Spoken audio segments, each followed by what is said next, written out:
Добрый день, сегодня у нас Солярис 1.4. Издает вообще всевозможные звуки, стуки. Все, что есть в моторе, по-моему, все брякает. Поршня, цепь, тоже слышу вроде как. Сейчас будем разбирать. Расход масла, естественно. Сейчас будем разбирать, все диагностировать.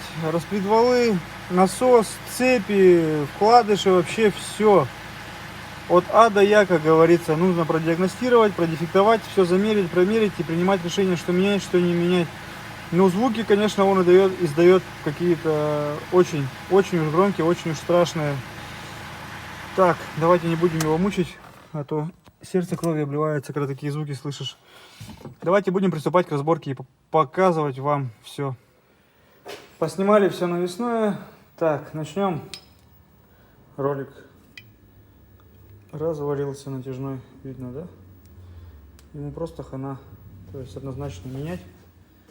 Однозначно. Далее помпа, одного болта не было, вот он у нас. Обломыш. Далее клиент говорил, что меняли цепь. Да, меняли, стоит уже усиленная, но ни одного клейма нет вообще. Просто не вижу. И натяжитель вышел до неприличия много, то есть она вытянута. Опять-таки я не вижу, чтобы натяжитель был новый. Сейчас снимем, посмотрим башмаки, в каком состоянии меняли, не меняли, это тоже пока я не вижу. Ну, скажем так, первое, что я вижу, это поддельная цепь. Нет ни одного клейма. Это 100%. Так, сейчас убираем ГРМ, распредвалы. Смотрим опять-таки, в каком состоянии постели, сами распредвалы. Достаем ГБЦ, смотрим на цилиндры. Поршня брякали очень хорошо, поэтому, скорее всего, там будет тра-та-та. Работаем дальше. ГБЦ снято. Хона, как и ожидалось, вообще нет. Вот такие звуки издают поршня. В этих цилиндрах то же самое. Выработка просто огроменная. Тут уже просто налилось антифриза. Вот так это все выглядит. Просто зеркально. Ничего не видно. Вот масло. Вот такие вот осадки у нас тут давало. Неплохие, я бы сказал. Так, ну ладно, тут все понятно. Распредвалы тоже маленько поело. Это потом покажем вам на столе. Сейчас достаем блок, разбираем, смотрим на коленвалы вкладыши. Разобрали полностью мотор. Так, начнем давайте с коленвала. Первое, износ. Износ порядочный. Даже по микрометру и так видно, все это дело исцарапано. Исцарапано очень порядочно. Вон она, выработка конкретная. Вот так вот выглядят вкладыши.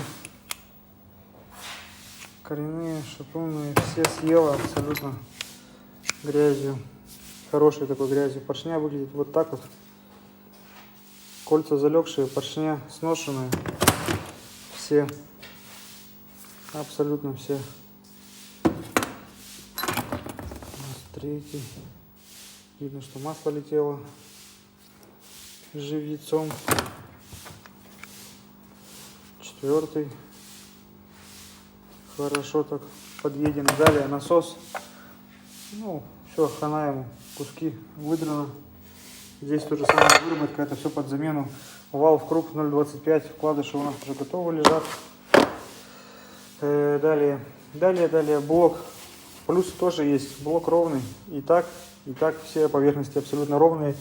Нигде никаких прогибов, ничего нет. Поэтому фрезеровку делать не будем. Цилиндры. Ну, как я и показывал. То есть они съедены вообще все. Конкретная выработка тут везде. С этим, в общем, тоже все понятно. Так, далее. Сейчас, секундочку. Где у нас тут? Распредвалы. Пожинканные, конечно, но не сильно, не критично. Потери давления масла не будет. Сейчас рассухарим головку, посмотрим, в каком она состоянии клапана. Но, скорее всего, так предполагаю, масло летело, там раковины будут большие, надо будет полный капремонт ГБЦ делать. Что еще сказать? Да, больше говорить, в принципе, тут нечего. Цепь поддельная была, цепь меняем, башмаки нормальные, натяжитель тоже нормальный, посмотрел. А цепь подделка. Новая будет стоять, насос новый, поршня новые, ну, естественно же. Вкладыши в круг 0,25 вал шлифуем, блок растачиваем. Поверхность не трогаем. Ну, в принципе все. Ролик, естественно, новый. И надо будет вывернуть вот этот вот болтик.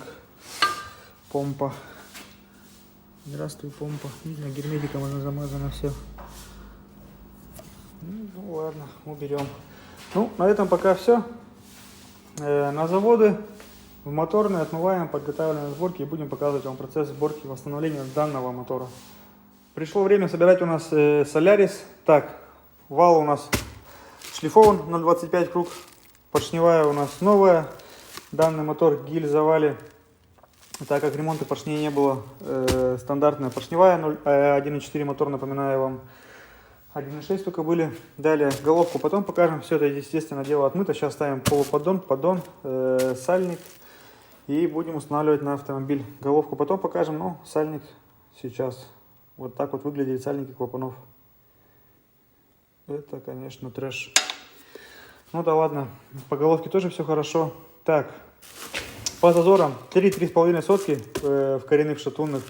В поршнях 4 сотки, в кольцах 2,5 десятки. Это самое главное, вот эти зазоры нужно соблюдать при сборке, при шлифовке, при расточке моторов. То есть обязательно, если делать во вкладышах там 6, 7, 8 и так далее соток, то естественно это очень много будет потери давления масла.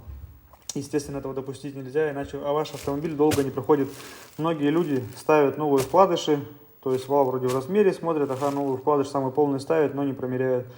А там по 7, по 8, по 9 соток, естественно, такие моторы долго не ходят. Пачками привозят, то есть люди меняют коленвалы новые, ставят шатуны новые, вкладыши, а баха, мотор там 1000 проходит и в клин. А все почему? А потому что зазоры не соблюдены. Поэтому всегда промеряйте перед тем, как устанавливать, даже если у вас новый коленвал. Вполне возможно, что придется даже новый коленвал шлифовать 0,25. Насос, естественно, новый будет стоять, масляный. Насколько вы помните, тот был вообще убитеханик. Так, ну, в принципе, все. Больше пока информации никакой нет. Давайте будем дособировать и устанавливать все это дело на автомобиль. Тут у нас уже все подготовлено. Сейчас только коробку подомкратим, чехол накинем. И, в принципе, все. Кондиционера здесь нет. Радиаторы посмотрели. Клиент говорит, там снизу соты побиты, но ничего критичного мы там не увидели. Так, лампочку, ладно, уже унесли. То есть он на просвет идеальный.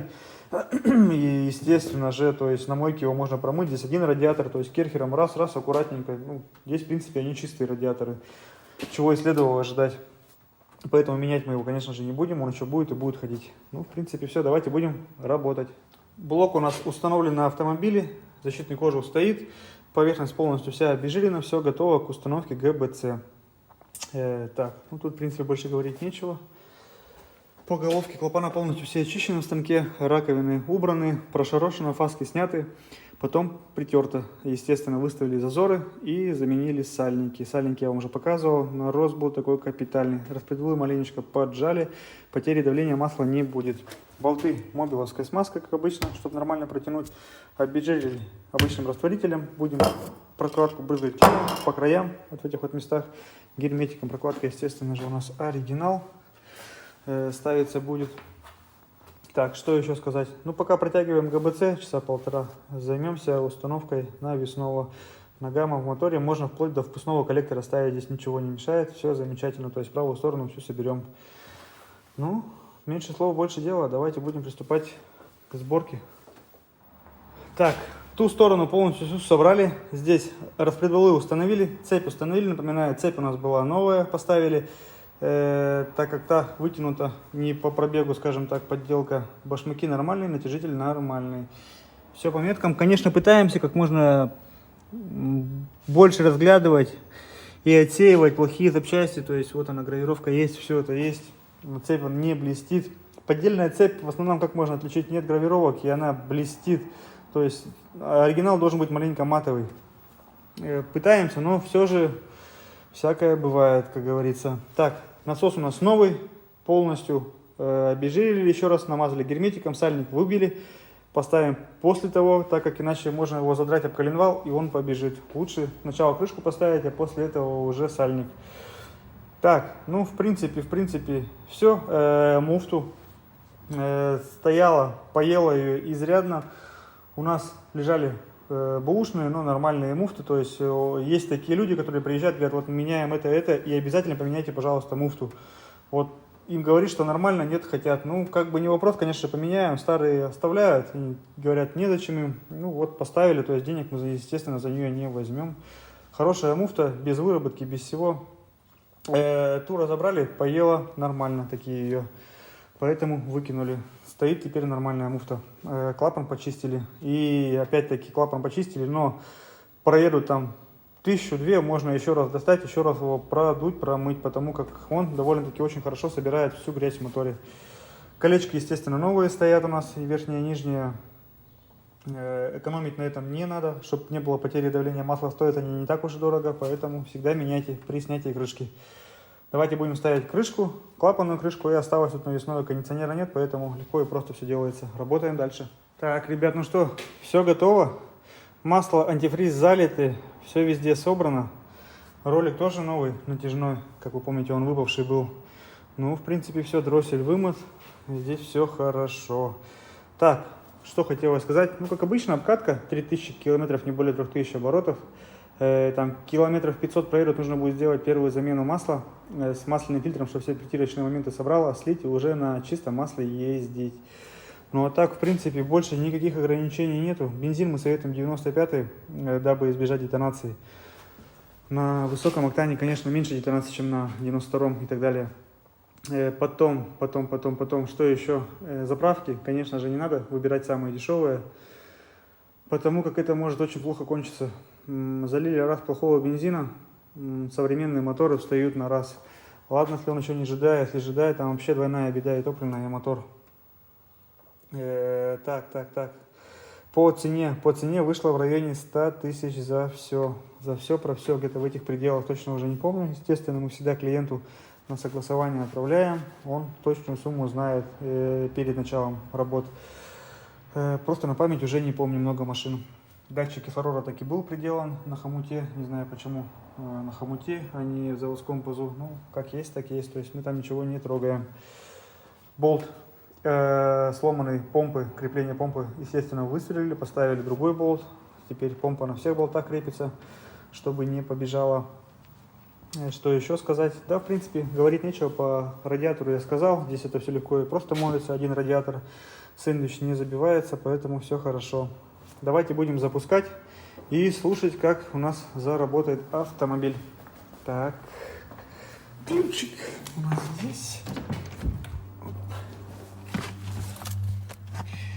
Так, парковка, печка выключена. Так, аккумулятор есть, давление есть, пробуем. Топливо поднакачать надо.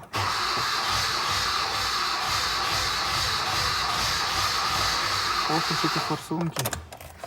Или сигнализация опять. Или сигнализация опять.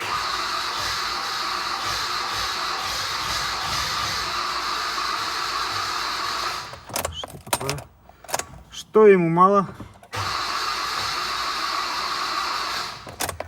Так, давайте попробуем закрыть, открыть.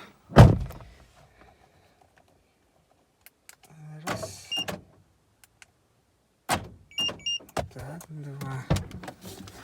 Бывает, что сигнализация отрубает.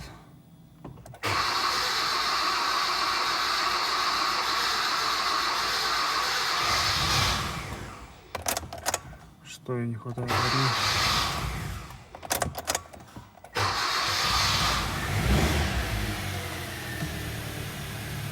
Что ей не хватает? Так, музыка. Работает тихо, никаких посторонних шумов, ничего нету, бряков. Сейчас посмотрим, что за чек у нас загорелся. Давайте сначала снаружи послушаем. Форсунки сокают так громковато, кстати. Убираешь руку, совсем другой звук. Так, давайте посмотрим, что у нас чек горит, и потом продолжим запись. Посмотрели ошибку, ошибка была по распредвалу, то есть удалили, все больше не появляется. Для того, что система смазки была пустая, муфта разбиралась без масла, возможно, зажигание маленько совпадало, давление пошло, все, естественно, по меткам все встало, все хорошо. Так, но единственное, меня очень сильно напрягает звук форсунок.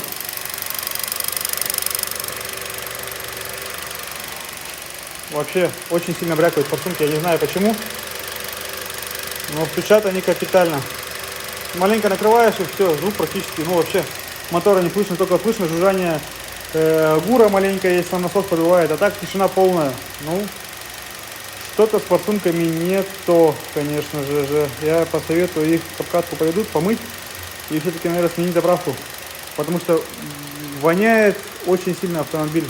Я понимаю, что нет катализатора, но, как правило, такой вони нет, а тут прямо аж на глаза режет. Конкретный бензин, видать, с ацетоном, что там, я не знаю, у него залито, что за заправка, ну, советуем сменить. Так, ну, в принципе, сейчас прогреваем, прогазовываем, смотрим, чтобы нигде ничего не капало, не бежало, это самое главное. Ставим защиту, автомобиль можно выдавать, работает он ровненько, без посторонних стуков, бряков, не считая форсунок, ни ошибок никаких нет, все с ним хорошо. На этом, я думаю, заканчиваем наше видео. Кстати, вот по запуску тоже, да, вот все-таки с форсунками беда, потому как запустилась она очень долго. Либо с бензином, либо с форсунками. Изначально посоветуем поменять бензин, а там видно будет, если звук форсунок не изменится, то мыть форсунки, ставить их на стенд и смотреть, как они поливают, льют, распыляют и что с ними вообще происходит. На этом заканчиваем наше видео. До новых встреч, до свидания. Не ломайте, обслуживайте свои автомобили вовремя и заливайте качественный бензин на хороших заправках.